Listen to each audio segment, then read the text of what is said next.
Welcome back to Beyond the Buckets. I'm happy to have Coach Will Watkins. Welcome to the program.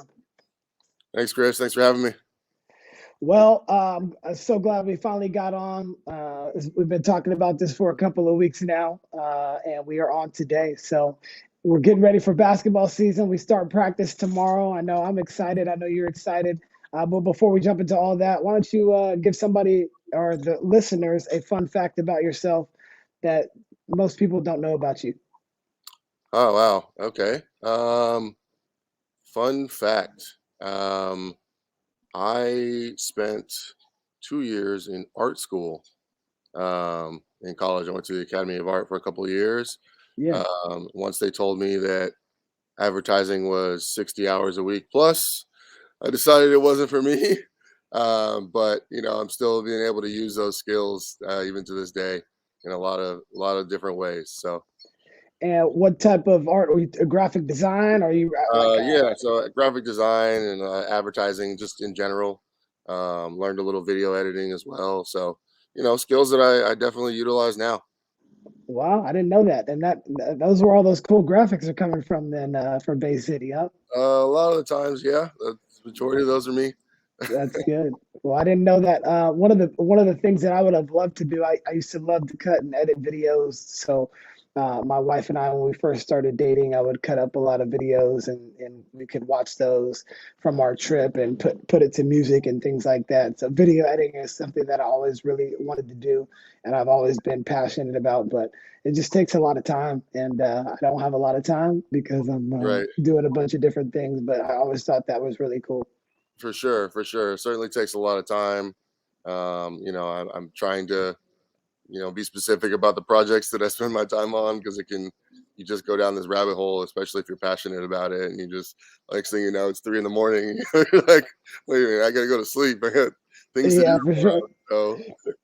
And the other thing is, it's like you're never gonna be perfect. Like you're trying to get all the perfect transitions and all that, and like at some point you have to figure out like trying to do a documentary for me would be really difficult because there's so many things that you want to include. Like I don't know how they like put certain things in and cut certain things because it's really hard to do and tell a really good story. There's so many great documentaries out right now.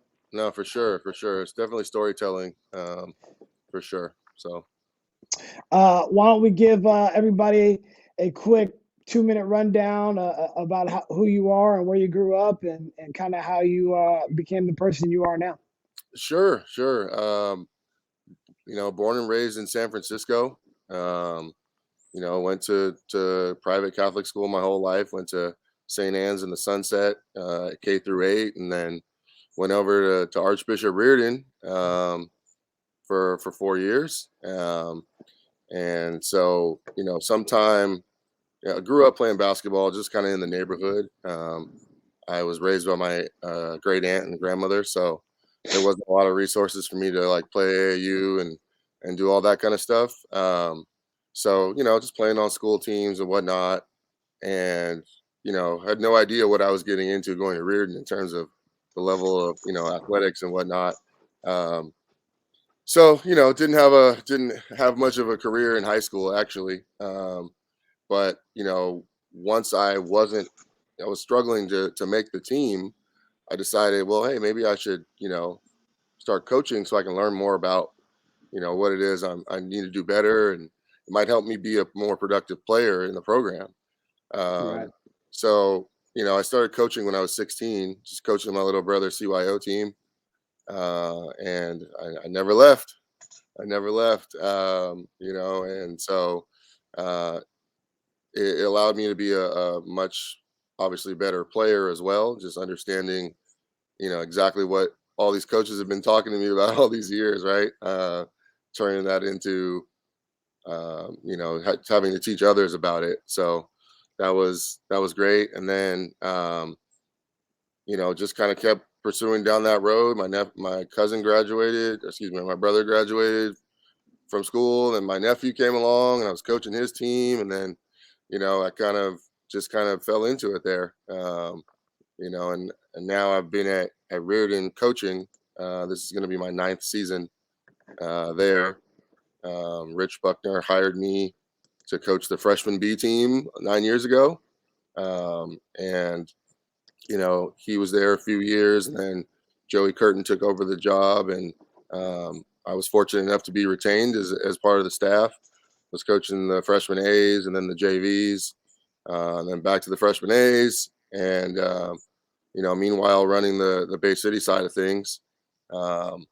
So now I'm the girls varsity coach. This is going to be my second season, my first full season. And so yeah, that's kind of the story. Really good story. There's a lot of things that I would like to touch on, but how was it growing up with your grandmother and you said your great aunt? Mm-hmm. How was it? How was that growing up? Yeah, I mean, so the two of them, they really were a lot like mom and dad. I mean, my grandmother, she ruled with an iron fist. She was the stern one and the disciplined one, and just always super tough. But obviously I appreciate that just as much as everything else. And then my great aunt, her sister, was more of the the loving, caring, put your arms around you and console you if things aren't going well. So, I mean, for them to, take me in as a 3 or 4 year old and they were already elderly even at the time. They were in their 60s at the time, and I was fortunate enough to have them in my life, for a very long time. They both lived into their 90s, so Wow. yeah. And I don't want to get too personal if you don't want to, but Sure. was there a reason your parents weren't in your life? Yeah, to this day, I'm not 100% certain what that reason really is. Yeah. And my mom lives in San Francisco and has always. I think it was just a lifestyle. Hard to say exactly what was going on, but that was that. And then dad and I, he passed away probably about 20 years ago now. But when I was a teenager, from the time I was about 12 or 13, and until his death, he was in my life, and kind of tried to explain to me about, again, just kind of lifestyle where he was at. But we really developed a great relationship in a short amount of time, and I think they'd be proud of me today. So That's good to hear. Yeah, I mean, dynamics as a kid growing up, there's just a lot of things that we don't really understand. And as you get older, you start to question things. And I mention this a lot about the relationship that I've had with my parents. My mom is my hero. My grandmother has been really influential in my life. My dad was around early on when my mom and him were married for the first 8 years of my life, and those were really great years, and they were very impactful. However, at 8 years old, they decided to split up, or my mom decided to leave him for her own reasons. And from there, my dad's life was just much more difficult on him without her in his life. And come to find out, he had a bunch of trauma when he was growing up. He was abandoned by his own mother and his stepfather when he was quite young, and those things were very similar to him being abandoned by my mom, or so he felt. And this is how I kind of rationalize everything now that I get older. sure. And it was, my mom was the reason why I never had animosity towards my father, because she always said your dad loves you, and he just can't be here for you and things like that. And then when I found out, when we sat down as a man to a man, different things that happened in his life, the reason why he wasn't there, I didn't care that he couldn't provide or anything like that. I just wanted to know why you weren't there. But the reason for me going through that turmoil as a young person is the reason why I'll always be in my children's lives, no matter what.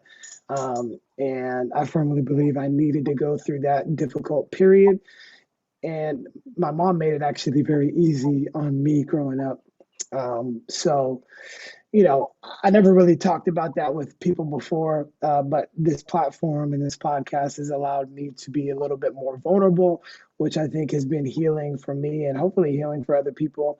I did a devotion in front of the entire school, and I didn't even really want to talk about my relationship with my father, but there was kids that came up to me after that and saying, "Thank you very much for sharing your story. I haven't seen my dad in so long, blah, blah, blah." And it just gave me understanding that this is a story that needs to be told more often, and I need to be vulnerable enough to share that, hey, I've gone through some things in my life, and the same thing goes for you. I see you on the sidelines, or I see you at these AAU tournaments, but all of that is a compliment to how you've grown up and overcome. Same thing in my instance as well. And there's so many people. We all have stories behind the people that we are now, and if we share these stories, hopefully we can strengthen other people going through the same thing. No, absolutely, absolutely. And during, you know, obviously, I've, just like yourself, I've gone through a lot, and and happy to sit here and say that I've been able to overcome it. And just in my childhood, I feel very similar to you in terms of always being in my children's lives. Just from the experience I watched, my family go through as a kid. A lot of times you get caught up in what you see, right? Whereas, I kind of just took the approach of, all right, I need to do the exact opposite of what I'm seeing here. And I know that there's something better for me and for my family out there. So happy to just continue to be able to do that. No doubt. Well, thank you for being vulnerable and sharing a little bit of piece of you, and just really appreciate that. And other listeners will too. But tell me a little bit about how you got started with Bay City. I had Matt on, on one of the previous episodes. Really great dude, and you guys run a fantastic program. There's only probably like a handful of programs that I really respect out there that are doing it the right way. You guys are one of them. Just a class act all around, and I've just always appreciated the way you guys conduct and handle yourselves. But tell me about how you guys kind of got connected and with this whole Bay City thing. Yeah. So, well, first of all, thank you very much for the compliment. Appreciate it. And likewise for yourself, and your program. So, um, in terms of how I got started with Bay City, you know, um, I was coaching CYO. I told you that, after my family kind of graduated from St. Anne's. Um, the athletic director's like, "Well, do you still want to stay here and coach?" And it's like, "Yeah, sure. This is really fun. We were pretty successful. Why not?"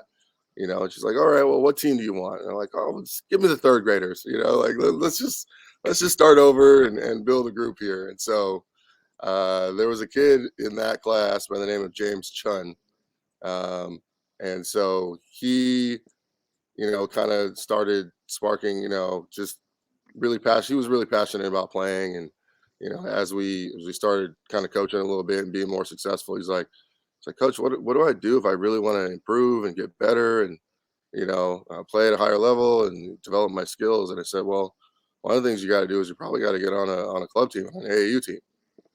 And so his parents, asked me to kind of go to a couple of tryouts with them, um, and one of them was Bay City, and so Matt Durrell, and a gentleman by the name of Nick Whitmore, who was, the founder along with Matt. Nick moved to the East Coast and is coaching and doing things there now. But so they were running a practice, and I went to the practice with James, and we had been to like two or three other ones, and I just told his parents, I said, "These guys are fantastic. I mean, it's just their energy, how detailed they were being with the kids, the level of intensity was going on in the gym was just great to see it. Talking about fourth and fifth graders, just getting after it." Um, and so I told them to sign up here, and so from there I just started kind of showing up to some games and a couple practices, and Matt's like, "Dude, you're always here. You're interested in coaching with us?" And so that's how it started. Started, kind of just assisting Matt, uh, 10 years ago, 11 years ago now. And then started coaching the team, started coaching two teams, and things just kind of kept expanding to the point where, the program was growing so fast that, so eventually there became a full-time role for me. And so, I was happy to be able to move into basketball as my full-time living, 8 or 9 years ago now. So That's awesome. And you're the program director for the girls now. How did you get started on the girls side in particular? yeah, so Nick Whitmore was originally the girls program director. He had, I think, one or two teams at the time, and he was kind of getting going with it. And he actually ended up getting a job at USF, on the coaching staff there. And so he wasn't able to participate in the program anymore, and Matt was looking for someone, and I saw it as an opportunity to just kind of build something on my own, and have a little bit more of a role in the development of a program. So Right. I was like, hey, I'll give it a shot. I had coached girls a little bit, and at the CYO level and stuff as well. And it was fun. So I was like, hey, I'll give it a shot. Yeah. So So I get this a lot because I started coaching boys early in my career. I started coaching high school in 2004. And from basically 2004 to 2013, when I got the job at Valley Christian, I was on the boys side. So for that time period, I had only coached boys. And then the first experience that I had coaching girls was when I got the job at Valley Christian. So people always ask me, what's the difference between boys and girls? And do you want to go back and coach boys? And all I get that all the time. But what are the major differences for you, if there are any, when coaching boys versus coaching girls? sure, I get that question a lot as well. I'd say that obviously I'm generalizing here because there's exceptions on both sides of this. Um, the girls are they're pleasers. They really want to, do exactly as they're told as much as possible, and um, there's obviously good and bad to that. Um, I think the boys are a little bit more just like driven on emotion a little bit more often. Um, and so there's trying to think of the best way to put this. um, there's a lot of times where I want the girls to go off script a little bit, right? Where um, hey, we called this play and this option wasn't available. I needed you to refuse that screen and go to the basket, right? Um, whereas the boys need to stay on script a little bit more often. They're kind of looking for the opportunity to get their own shine a little too often, a lot of times. So that would be my main difference. I've successfully coached both, so it's not necessarily even a preference. It's just a difference. So Right. Yeah, I would say it's just we're teachers, and it's just teaching the game in different ways. The boys have more athleticism, although the girls are really catching up.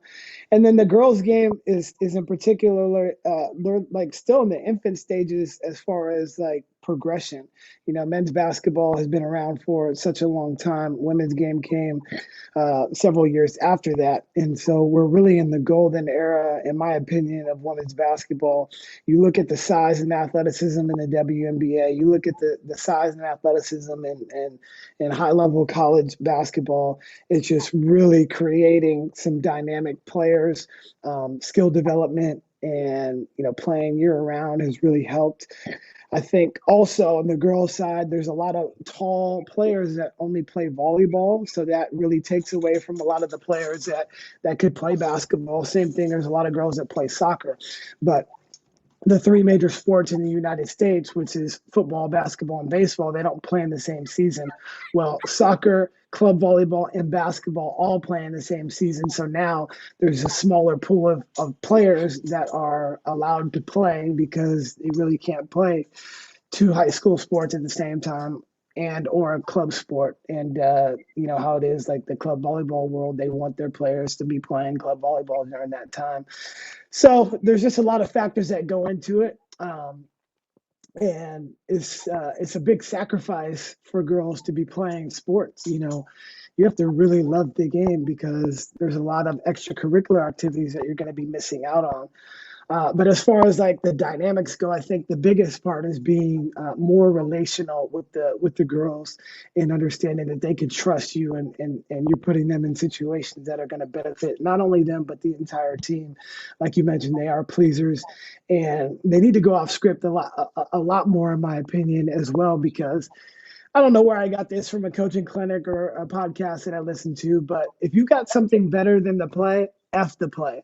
Right. Uh, and I forgot who I got that from, but it's very true. Like if you get the object of basketball is to put the ball in the basket and stop the other team.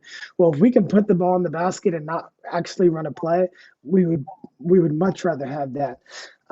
So the points that you make are very very on point. Um, Yeah. Talk to me about, this is the second year of Riordan basketball for the girls. There was no girls at the school prior to that. So how has that been, trying to put together a program basically from scratch? When most people get a program or get hired in a program, there's already an establishment. Okay, there may be some history, there may not be. You may want to put your stamp on the program, but at least there was basketball prior to that at most of the situations you jump into. You, on the other hand, did not have basketball on the girls' side. So tell me how that's been, trying to get that up and running. Yeah, it's been fun. I mean, I think that obviously there's some challenges that most schools don't have, and just in terms of numbers, experience. You're talking about a school that primarily the majority of the girls were freshmen last year.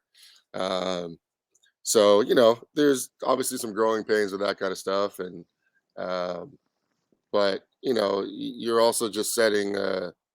You're setting the standard. I mean, there's no reputation to follow. You're literally building it, and so I find that exciting. The girls have been really receptive and excited about being able to make history, basically. And so, yeah, it's been good. It's been good. It's a good start. What's been the most difficult part for you as you try to build this culture from scratch? I mean, I guess getting them to understand um, just kind of the culture of Reardon athletics in general, and be able to mentally and physically, you know, reach that level. We were coming off a season right before COVID where our boys were headed to a state championship, in my opinion. And so, just watching and being a part of a program performing at that level, and then these girls know nothing about that, right? Because they weren't even there. Um, but being able to now, kind of get them to understand, look, like we have to take this very, very, very seriously if we're ever going to get there, right? And that means, the entire school year, summer league, fall workouts, obviously the season, physically preparing yourself by taking care of your body better, eating better, sleeping better, just all the things that go into being a high level athlete, as running a WCAL program as well. So just kind of building that standard. Um, it's been a challenge. Again, you have kids that they haven't had an example to see yet. So For sure. And every level, no matter what level you're at, you could be, a very I would say a non-competitive team. You could be a pretty competitive team, or you can be an elite team. Everybody has challenges along that structure. There's no coach in our area or in the world, for that matter, that doesn't have different things that they have to go through. Your struggles are just your struggles currently, and they're going to change as you continue to progress in the program. The struggles that we had year one and now in year nine at Valley, they're just different. You're able to put things in place. There's structures. There's people that are supporting, and the people around supporting are just as much as the head coach, in my opinion. Because without the support of the administration, the parents, the players buying into this whole system, it's just not going to work. And it takes a long time to build. It takes, you're not gonna, like, the first year when we were in the league. We were tied for either second to last or last in the division, and it's really difficult in our league to kind of get prepared. And we've been second the last 3 years. We've been second quite often, but our league is just so competitive, and it's just hard to manage to get through that. And so you'll find your way, obviously, when you guys officially get welcomed into the league. But I know you're playing most of us anyway, and you're not backing down from any challenges. And that's one thing that I commend you on. And that's the only way you're gonna see. You got to get in the arena. You've got to feel it out. Okay, where are we at? And you have these benchmark games to kind of see where you're at. I just remember we played Clovis West, early on in my tenure at Valley Christian, and that was like a benchmark game. Clovis West is one of the best teams in the country, and we want to see where we're at. Well, at that time, we had scored more points than anybody else, and we had held them to the least amount of points as anybody else through that during that season. So it was like, good, ladies, we're on the right track. Now, we still lost by 30 points. Right. But we held them to, I think we held them to 66, and I think we scored 33. So in my mind, you got to find these little wins often. There's been times where we played some really quality teams in our league. All right, well, ladies, we lost the first half, but we won the second half. Just finding different things. Or we won that quarter, or we won that 4 minutes, where you're able to find different things to continue to motivate them, kind of dangling that carrot right in front, saying, we're getting closer, we just got to keep taking these steps. So it'll be interesting as you progress to see, like, when we talk in 5 years or 8 years and down the line, and see where those carrots were out there, and you can kind of pinpoint, okay, this is a marker on our journey to where we're going to be. And yeah, I'm really excited for you. I hope you guys don't do great against us when we play, but I really wish you a lot of success in the rest of your competition. Thank you. Yeah, I'm excited. This year is going to be an independent schedule. So, we won't be in a league, which is an interesting, kind of thing that, I haven't seen too much of. I know, like, there was a time where, like, Miramani wasn't in the league and they were kind of playing whoever they wanted. And so, like, the level of competition will really be up and down. And I'm excited to be, and have some really competitive games on our schedule, and just see what we're made of, see if we can be able to do this on a daily basis, for 25 games. Excited to see what it looks like. For sure. Switching back to the Bay City side, you've created kind of one of the best girls basketball programs in the area. A lot of your kids have already committed to playing college for this next coming year.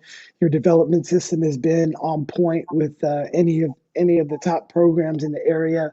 What do you attribute that to? And secondly, I think more importantly, you really value each one of these kids and their relationships that you've cultivated over this time.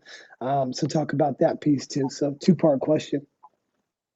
Yeah, I think the first part is just contributing what I contribute, the success we've been having to. I'd say number one, my staff, just the other coaches, all of our program directors, within the organization. Obviously, without the support of Matt Durrell and John Shogan and those guys, I wouldn't have this platform and all the support I have. My own coaches right now, Mike Slade, who's one of my assistants at Riordan, Tim Keys, who's a varsity coach at Gateway here in San Francisco, and Steve Hoff, who's the girls varsity coach at Cappuccino. Those guys they're just they're just nails. Obviously, you can't run a successful program with one good coach. You know that, and so being able to just to kind of depend on everybody. Our media director George Wen. I mean, he's fantastic. One of the best in the business in terms of filming basketball. I mean, so I just have a lot of support. I'd say is the main part. Just kind of putting the right people around these kids, I think, has been extremely important. And then the second part has just been the experience that I've gained in terms of recruiting, uh, developing relationships with coaches through other kids having success, and just repeating that formula basically. And so that's kind of what's kind of led to this class and next year kind of being really good classes for us. So Uh, talk to me about the behind the scenes stuff as far as all the recruiting stuff goes. Doing it for so long, both you and I kind of have an insight, but for people that aren't on the inside, talk about what that process looks like. How does it work with these college coaches on the scene? What should kids be doing to try to prepare themselves to get seen? We've seen a lot of kids jump programs from when they're early on to later on. Talk about the emotions with that too. We're both not immune to that, and yeah. yeah, I'd say that the first thing in terms of just kids getting prepared and being out there, it's just know who you are as a player, um, and find a team that's going to allow you to be that person. Not everybody needs to have the ball every possession in order to be a effective player, or score 25 points, or just understand who you are as a player, and then hopefully find a coach that you can trust to put you in that position, to be successful doing what you're good at. I mean, at the end of the day, right? Like, you're getting recruited for your strengths. Um, Not to say that you shouldn't obviously be working on your weaknesses and whatnot, but you're hoping to be put in a position where your strengths are being put on display, basically. And so I think that's an important part that a lot of kids don't, and families don't really pay attention to, right? They're looking at, who's got the biggest name, or, where are my friends playing, or all these other factors in terms of choosing a program.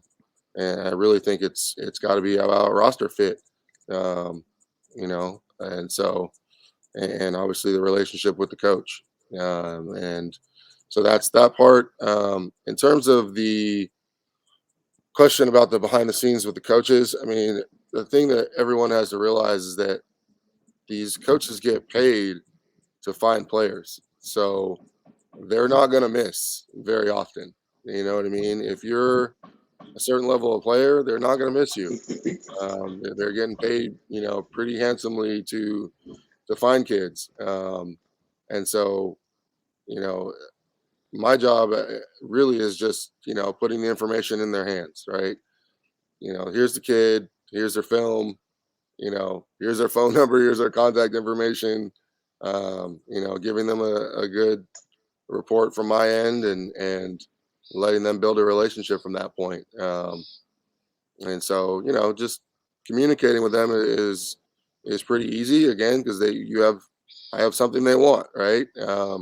So it makes my job a little bit easier to just especially once you've had success with a few, and then now anytime you call, the phone call is being answered, right? Because you've developed a track record of success. So at this point, it's a lot of fun to be able to communicate with them. Well, I've personally seen you develop great relationships by. I mean, I've seen you with players. I'll go to a bunch of different practices in the Bay Area, and you'll go out there and be with your players and their parents, and go watch these practices with your kids. I really appreciate that. You've done a really great job of really putting the kids first, ego second, and trying to find a great fit for all the players that you have in the program, and understanding which level is best for them too. A lot of people get caught up in playing Division I basketball, but at the end of the day, if you can play college basketball at any level, D1, D2, D3, NAIA, you're an extreme rarity, because it's hard to play college basketball. And you hit the nail on the head as far as these coaches. They get paid to bring in players and bring in those players to help them win. If you can't really help them win, or you're not really helping your high school team or club team win, that's going to be a factor. Also, size is going to always be at a premium. Basketball has always been a tall sport until more recently, where you have players like Steph Curry that can actually change the game, but they're doing something that most people can't do. So if you have an extreme skill set as far as being able to shoot the basketball, or be able to handle the basketball, or really be a great defender, and most coaches, they're going to have to teach you to play defense, and you're going to have effort to have a defensive level. So I always say, everybody's going to play defense, or you just can't play. But you're going to have something offensively that makes you stand out. And if you don't stand out, you're not going to be on these college coaches' radar. Why would they choose somebody that can't really help them offensively, even though you might be a great athlete or have really great size? You better be skilled at something, being a playmaker, or being able to shoot, or, being able to really finish around the basket, and playing to your strengths is going to be the most important part. They're recruiting you for their strengths. And if you don't have any strengths offensively, then it's going to be really difficult for you. You're going to have to play defense. That's really about effort. And if you don't have effort or a high motor, as we've talked about many times with the kids that we coach, if you don't have that, that's just the price of admission. So yeah. No, for sure. I mean, I'd say that, like, you saying size is a premium. Size is like the number one, recruitable aspect of basketball. Even over skill sometimes, just because of the fit on a roster, right? And if that's exactly what you're playing a style where you want to be able to, maybe you want to be able to switch everything, and you need everybody to be a similar size, or you're just playing against these Division I players are just huge for the most part, and so a lot, again, you can be phenomenal with your skill and with your work ethic and a lot of things. Sometimes you're just not big enough, and that's a hard pill to kind of swallow, but it's the reality of recruiting. I'd say that, like you said, skill is especially on the offensive side, is definitely next. To be able to find ways to help your team be successful and be effective on the offensive end of the court, because again, just like you said, defense is a prerequisite. Effort is a prerequisite. So yeah, I would say in that order, kind of size, and then offensive skill. We got to be 1 and 2, and then effort, attitude, and all those things are very important as well. So. And a lot of kids are trying to reach for different schools. When I was growing up, we used to think we were all going to Duke or North Carolina, and it just wasn't going to be the case. We didn't have too many people that would tell us that wasn't going to happen. And I always just appreciate, honestly, like before the season, we'll have, especially during COVID, our Valley Christian team make a list of 20 schools. And I said, don't put UCLA and Stanford and things like that, because they're just not going to recruit you. If you're 5'5" and you're a 2 guard, like, it's just not going to happen. They got 6'2" girls playing their point guard, Right. So the other thing is, go where somebody really wants you. Yes, you want to pick a school that you like and that has your major and things that you might be interested in as far as extracurriculars go. But you don't want to reach for a school that is like, we kind of like them, but at the end of if we can get this kid, we're really gonna pursue that kid. So the coaches that are really on you, you want to go to a place like that because their job is going to be on the line and they're going to go with kids that they really want and they really trust. You don't want to be the fifth, sixth, seventh, eighth option when you're kind of just left at the dance with nobody else out there to dance with. It's just a hard thing. It's a hard thing to tell people, but if this coach hasn't contacted you in a really long time, they may be busy, but please believe me, the players that they really want, they're contacting constantly. And they might contact you as soon as those players find another place to play. But before then, you kind of got to understand that there's a hierarchy. There are hundreds of kids that they're recruiting at each of the positions, and they only have a need for 3 or 4, probably each year. Um, so going where you really want it, I think, is a paramount thing that most, if not a lot of people, don't always talk about. Absolutely, absolutely. I'd say this year's class, for Bay City, I was fortunate in that way. I felt like all the kids, when having this conversation about where you want to go, for the most part, it was around the right level where, I thought they should end up. Um, and but obviously with the limited, amount of visibility this summer and this last year and a half with COVID and whatnot, you don't always end up at your target school, your target level, or whatever the case may be. But along the lines, like you said, you find a place where they want you and you're happy, and you go to a school you may have never even heard of before they started recruiting you, and you go to the campus and you meet the coaches and you meet the players, and all of a sudden you're just like, oh my god, this place is wonderful. But it's just the exposure of being able to, as a high school kid, to go on a bunch of college visits and campuses, and find out, well, what it really is out there besides the schools that I know by name because I watch TV, right?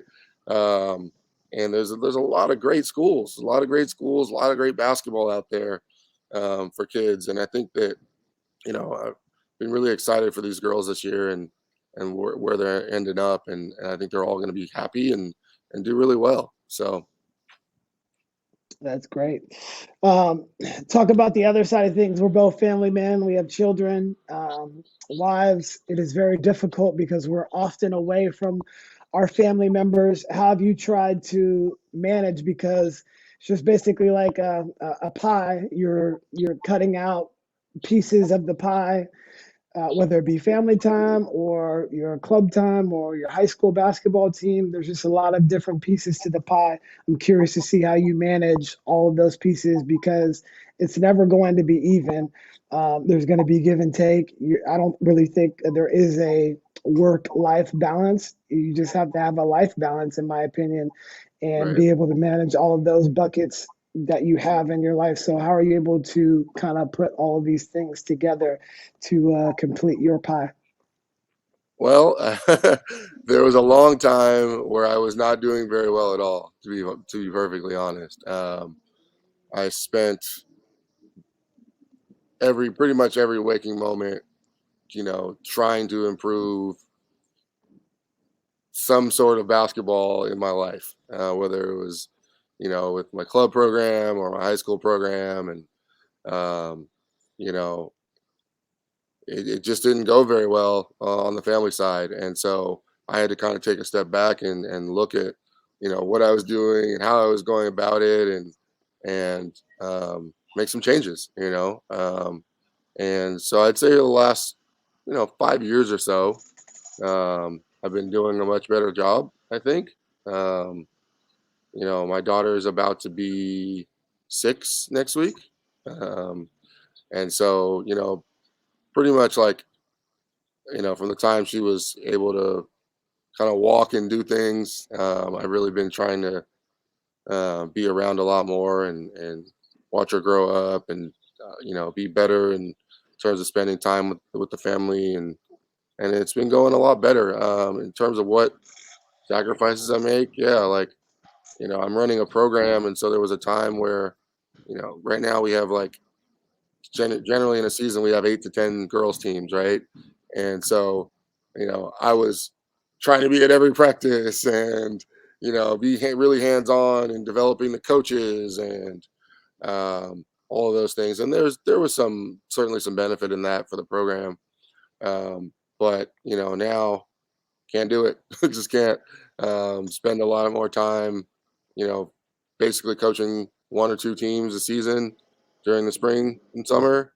Um, and, just kind of getting text and phone call reports about how the other teams are doing and, and kind of leave it at that. And so it's allowed me to have a lot more time on the weekends, um, as well as weeknight evenings, not being out 5 days a week during the week. I practices till 9 p.m.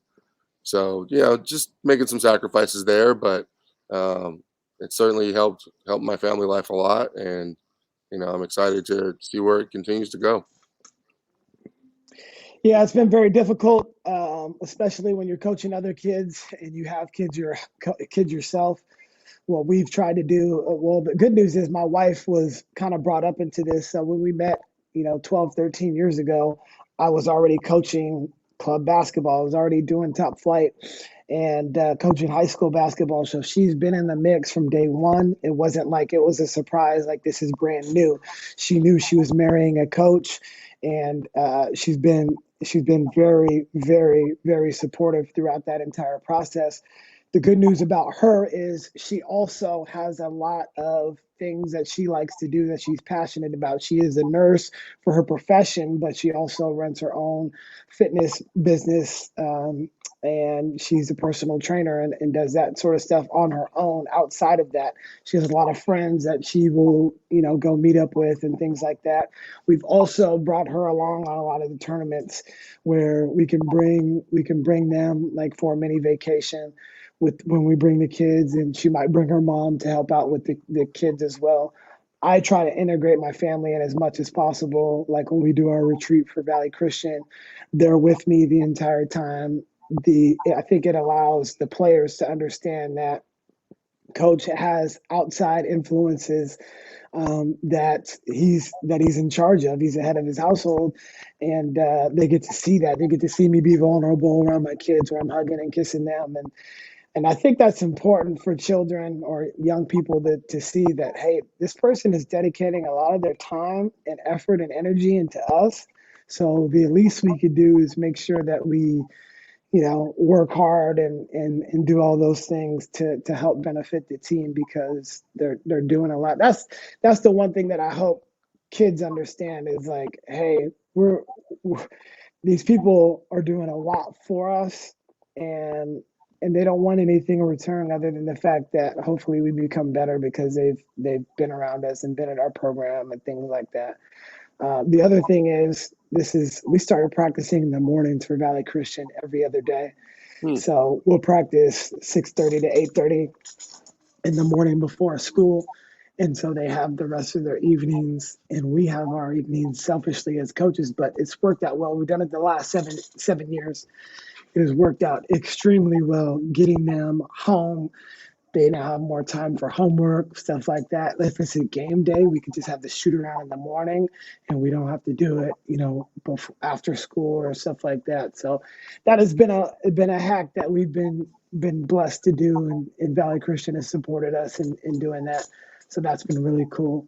So yeah, just finding ways to beat the math too. I'm just like you as well. Like I can spend hours and hours of time watching film, but do I need to spend like 3 hours watching film, or could I just spend an efficient hour watching film? Or while I'm working out, can I put the film on the TV? And I've just tried to start beating the math more instead of spending so much time doing one thing or the other.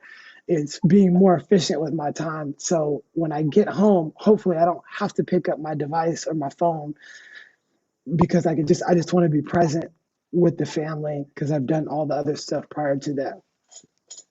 Yeah, for sure, for sure. I think that's one of my biggest struggles, and it's continuing to try to do better with that. Is just like you said, picking up your device when you get home, right? Just trying to kind of unplug a little bit from the rest of the world and your work and society and everything that you're kind of programmed to be looking at on your phone and whatnot.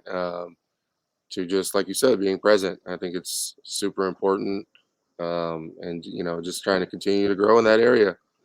So, yep. For sure. Yeah, it's a constant struggle. We're always trying to better ourselves and just be more efficient with our time. And especially as we get older, I think it's also important for us to pass on to the next generation. So that's what I've been trying to do is mentor the young coaches that maybe have grown up in our program and are coaching now, or other people that you meet, and try to pass that stuff off to them so they can learn and they can be better. Like, I'm not going to coach more than two teams. I really only just want to coach one, if I'm being honest, because I can dedicate my full time as far as like being there for everything and not missing anything. But I've also started to put together like, okay, I've got really great assistants, so I might help out with the team, but they're going to be the head coach, and just give them a platform so it's just really not all on you because you can't coach every team, and we're only as good as the rest of our coaching staff anyway, as far as club goes. Like, you're only going to be, you can't spread yourself too thin. I know coaches that coach every team. They're coaching like 7 teams. They're running from this court to the next court. It's just like, oh my gosh, I can't believe how they do that. But it's crazy. It's not a sustainable model, unfortunately. You can do it for a short period of time, but man, oh man, it's yeah. I mean, I've never had that many, but I've had a lot for some weekends, and it's pretty brutal sometimes. So, um, Yeah. What is it like going all in and just doing what your passion is, which is coaching and teaching kids, and you've been able to, support your family by doing this, year round and full time? Is there a lot of stress on that, especially like during the COVID when everything got shut down with basketball businesses? It was just a really difficult time, but you know, tell me about that whole process and how it's been like going all in on coaching and teaching kids. yeah, I think that you know, just in terms of the kind of the transition to making it a full time living, it just happened, at the right time in my life. Wasn't married yet, didn't have kids, um, and but it was, kind of bordering on that time, right? And so, um, I was working in finance, was working for both 3 or 4 different retail banks, Bank of America, Citibank, doing that type of thing. And so, to kind of give up that salary to say, all right, I'm gonna take a risk here and think about the long term of being able to be happier with what I'm doing and um, work hard enough at it that I can turn it into a similar salary. It was a risk, it was a risk, but I felt like I was at a place in my life where I was still able to take that risk. Whereas, if you said right now try to do that, I mean, there's a lot more things that would be in jeopardy. A lot more, people to care about and think about, and um, so it kind of happened at the right time, just in terms of supporting it and through COVID and whatnot. I mean, I'm so fortunate to have again, the support that I have, and um, there's 6 of us who make a full time living running Bay City. So you know, under Matt's leadership, we were able to just kind of come together and put our heads together and say, all right, what are we going to do to maintain what we're doing here, even though we can't play basketball in person right now. And so you know we made a quick pivot to online, like Zoom sessions. I mean, we were during the quarantine, we had Zoom sessions 5 days a week. These kids had just started a season when it was shut down, and so we were like, all right, well, let's give them what they want. Let's give them their workouts. And so we were able to make that transition, and all of us out in our backyards, just dribbling and some shooting, and depending on some people had courts in their yards and things like that. So we were able to provide the program the entire time. and then that summer we were able to get back in person a little bit, kind of through the summer camps and whatnot. Um, and we pretty much maintained what we were doing the entire time, and we're extremely fortunate to be able to do that, because I know that's not the case for a lot of people in general, but especially a lot of people who coach basketball. So For sure. I had a similar situation as far as deciding to kind of go all in on, coaching and teaching. I had a sales job that paid me really well. I was able to support my family. And then I just didn't feel fulfilled anymore, and it got to the point where I just didn't really like doing it. I love the people that I work with; they were awesome. Still, some great friends, and the CEO there is just I've learned so much from him, and that's I've taken a lot from him on how I manage my programs now. Just the way he treated people, and he was just a class act. But it got to the point where there was an opportunity to get a teaching job at Valley Christian, and as well as continue doing the top flight. I don't do top flight full time, but basically, like, it feels like full time anyway. right. But but I enjoy it, and ever since I've gone, all in on teaching at Valley, as well as doing the club stuff, and now we own a gym called Splash Lab too. It's just been fantastic, because my whole life is now intertwined with what I love outside of my family the most is mentoring, teaching, coaching, and being around the game. I could literally spend all day in the gym. Sometimes I don't even eat, because let's go to this game, let's go to this game. Right. My wife, when she comes out there, she got to bring snacks, because she wants to, she's hungry. She's like, "You're not hungry?" I was like, "I literally forgot," because I just enjoy it so much. So yeah, I mean, for a lot of people out there, there's going to be decisions that you have to make. Obviously, I think we both made the right decision for us at that time, but you have to really take a leap in understanding that you can't really get to somewhere that you haven't been unless you're willing to travel somewhere you haven't gone. You haven't gone down this route before. And I'm glad we've both taken this route to really do what we love. So I'm really blessed to be able to say that, and I can see the same goes for you. No, for sure, for sure.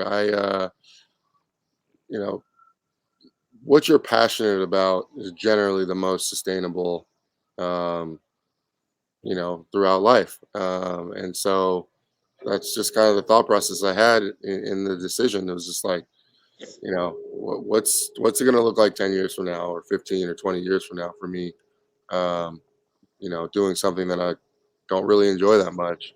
Um, and so I would, we all of us kind of were on the same page when we started building this program. Is just like, hey, like, we want to do something that we love to do, and when you love to do something, you're gonna do it better. That's just real. And so that's what's happened here. And we just, you were talking about Splash Lab. We just opened our own facility in San Francisco about 3 months ago now. I think it's been about 3 months. Nothing huge, but big enough for us to train some kids, have some practices, and um, have an office upstairs and all that. And it's exciting times at Bay City. So It's a beautiful facility. I've seen the pictures. I can't wait to see it in person someday. Um, so if you if you look at it from an outside perspective, we are two competing AAU programs, even though we're probably 45 miles away. We're two competing high schools going against each other and playing each other in the same league.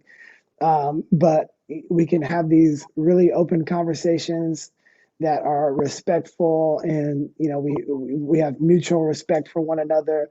Tell me how, like, people in general, as well as like coaches, can come together more. I feel like if we had more people that are willing and open to have these sort of discussions and conversations, we would be in such a better place. Whereas there's so much tension when it comes to different high schools, playing against each other, or we're competing for the same players in the area.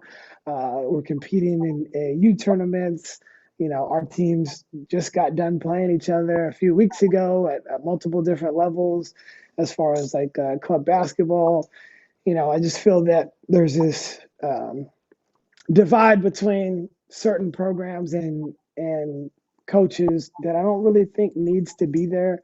Is there anything that we could do to continue to help foster those relationships and make our game better in our area? Yeah. Number one, I think you got to understand that it's got to be about the kids first.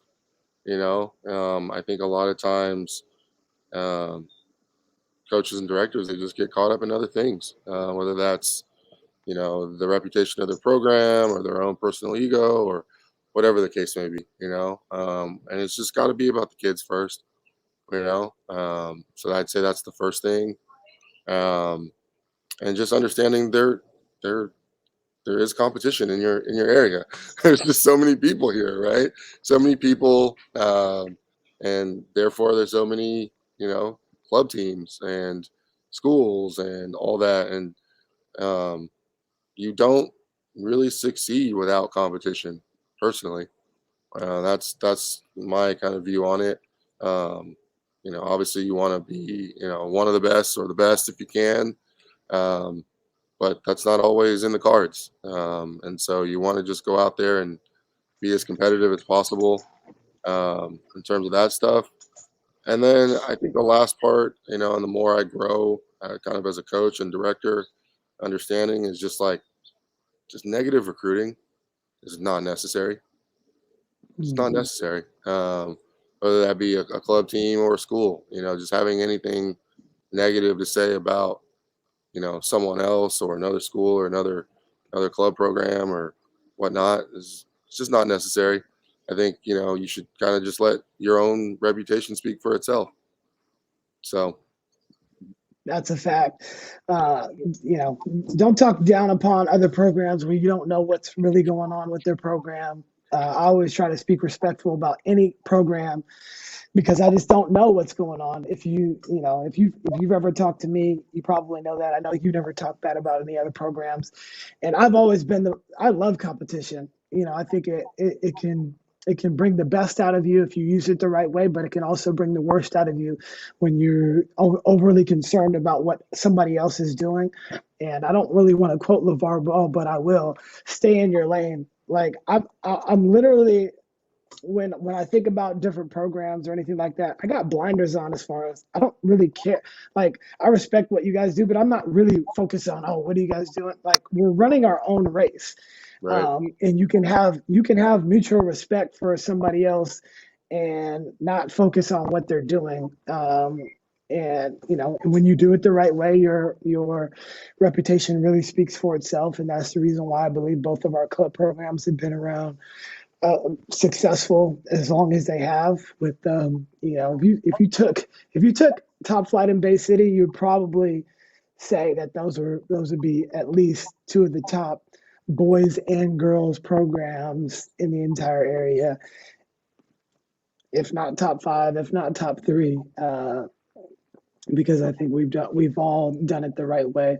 But it doesn't mean that we're the best. We'll let anybody else decide what they think the best club programs are out there. Great, but we've tested the time period, and we've really done a great job over the last decade. But that's a testament to you and your staff and your group. As we kind of wrap up, is there anything else that you want to discuss? Is there anything you want to plug out there? This would be the time. No, not too much. I mean, I think obviously I want to say thank you for having me on, and having the relationship that you and I have, and very thankful for that. And um, you know, back to the point where you know we're sharing players even, and so that's something that I respect and really appreciate. So just want to say thank you. No, I want to thank you as well because you do it right. I trust you, so I don't mind sending any players out to you. And it's all about to our earlier points, it's about the right fit. And if our club is not the right fit for somebody, well, why would I not want the best for a kid to go somewhere else where they can? And I know you guys would do the same thing because it's just like you said, it's really about the kids at the end of the day, and that's all we care about. If we give them the best opportunity to further their basketball career because they were in our program, or we can guide them in the right direction of a program, that's really what it's all about. And we're going to support them regardless if they played in our program for one season or they played for the entire duration of their club basketball career. Uh, we support them. So really appreciate you for jumping on. It's been a great conversation. We look forward to seeing you on the circuit as well as when we play this year. It's really cool. Absolutely, absolutely. Exciting times with, practice starts tomorrow. So let's get to it. Let's get to It it. does. Thanks again for having me. Last question I have for you. This Yep. is a selfish one, but if there's anybody who should be on the Beyond the Bucket show, who would it be? And before you give your answer, you have to make the connection. Ooh. I'm gonna say that my guy Steve Hoff would be a really interesting conversation. He's the varsity girls coach at Cappuccino High School in San Yep. Bruno, and last year's team was an open team. He's got a couple of those girls back who are going to end up being college players, and he's just a great, entertaining guy. I think it would be a fun conversation. So Good. I'll make the connection for sure. Yeah, definitely. I'd love to talk to him, and he's going to have another good team this year. I'm excited. So, appreciate you, my brother.